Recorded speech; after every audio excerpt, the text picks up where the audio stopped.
आज Doubtnut app download करें। Doubtnut पर अपने सभी गणित, रसायन विज्ञान, भौतिक विज्ञान और जीव विज्ञान के डाउट्स का करो सफाया। बस प्रश्न की फोटो खींचो, एक ही प्रश्न को क्रॉप करो और तुरंत वीडियो सोल्यूशन पाओ।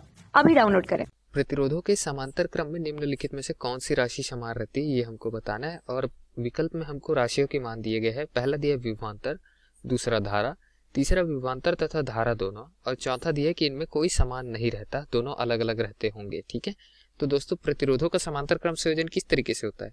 ये पहला प्रतिरोध ले लिया मैंने, ठीक, एक दूसरा प्रतिरोध और ले लेता हूँ, और ये दूसरे प्रतिरोध का जो टर्मिनल है दो, वो टर्मिनलों को जैसे कि पहले से पहले को मिला दिया, दूसरे को दूसरे से मिला दिया।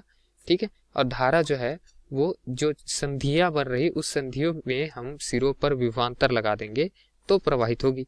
ठीक है, अब यहाँ विभवांतर लगा दिया दोस्तों कोई, तो उसके पश्चात जो धारा प्रवाहित होगी वो देखते हैं कहाँ से प्रवाहित होगी। धारा कुछ इस दिशा पर प्रवाहित होगी। ठीक है, ये अगर धन सिरा, ये ऋण सिरा हो गया विभवांतर का, तो धारा इस दिशा पर प्रवाहित होगी।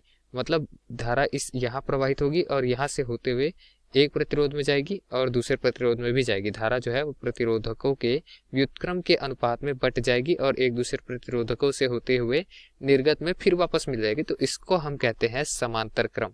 ठीक है, समांतर क्रम। ठीक, अब दोस्तों समांतर क्रम में हम क्या देख रहे हैं कि सिरों पर जो विभवांतर लगाए तो वो विभवांतर यहाँ के बीच में है। ठीक है, और ये धन जो है वो इस सिरे पर भी रहेगा। एक ही मतलब तो है, यहाँ पर चालक लेंगे तो प्रतिरोध का मान यहाँ तो शून्य ले रहे हैं।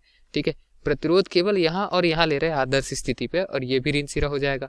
तो दोनों के बीच में विभवांतर जो है वो वी विभवांतर ही रहेगा जो सिरों पर लगाया गया है। मतलब यहाँ पर विभवांतर तो भाई समान हो गया। ठीक है, मतलब कौन सी राशि समान रहती समांतर क्रम पे, तो हमारा सही उत्तर क्या आ सकता है, या तो ए अथवा सी। सी पर क्या लिखा है, विभवांतर और धारा दोनों, ए पर लिखा है विभवांतर। ठीक है, विकल्प बी यहाँ गलत हो गया, विकल्प डी भी गलत हो गया, क्योंकि विभवांतर तो समान आ रहा है चाहे मेरा धारा जो है वो समान रहे या ना रहे। ठीक है, केवल धारा गलत कर दिए हम, क्योंकि केवल धारा में विभवांतर नहीं है लेकिन विभवांतर समान आ रहा है। अब दोस्तों देखते हैं कि धारा भी समान आएगी।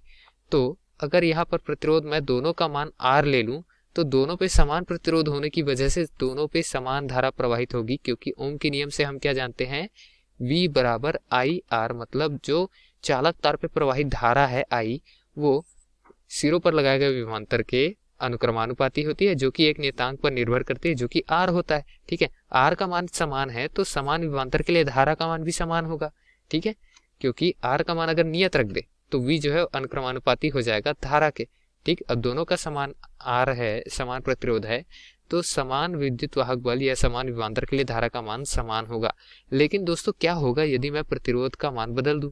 ठीक, प्रतिरोध का मान किस तरीके से बदलूं, प्रतिरोध का मान जो है वो मैं आर और आर डैश रख दूं, ऊपर वाला आर ले लूं, नीचे वाला आर डैश रख दूं, तो धारा का मान नीचे वाले के लिए आई डैश मान लेते हैं।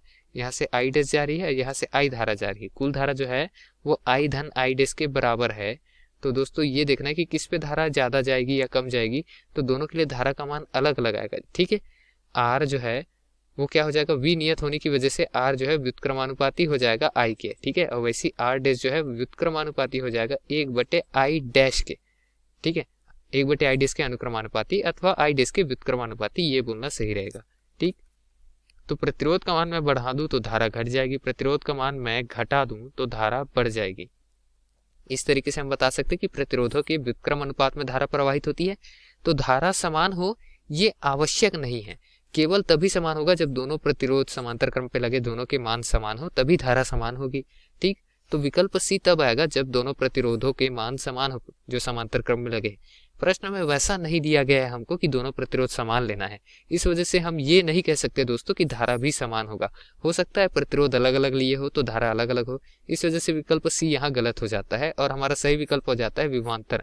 क्योंकि हम प्रतिरोध का मान चाहे समान रखे, चाहे अलग अलग रखे, चाहे कितना भी रख ले, जो विभवांतर है समांतर क्रम पे वो समान ही रहेगा। अतः विकल्प ए जो है वही दिए गए प्रश्न का सही उत्तर हो जाएगा। धन्यवाद। कक्षा 6 से 12वीं से लेकर नीट, IIT, JEE वो एडवांस के लेवल तक 1 करोड़ से ज्यादा छात्रों का भरोसा। आज ही डाउनलोड करें डाउटनेट ऐप या व्हाट्सएप करें अपने सारे डाउट्स 8400 400 400 पर।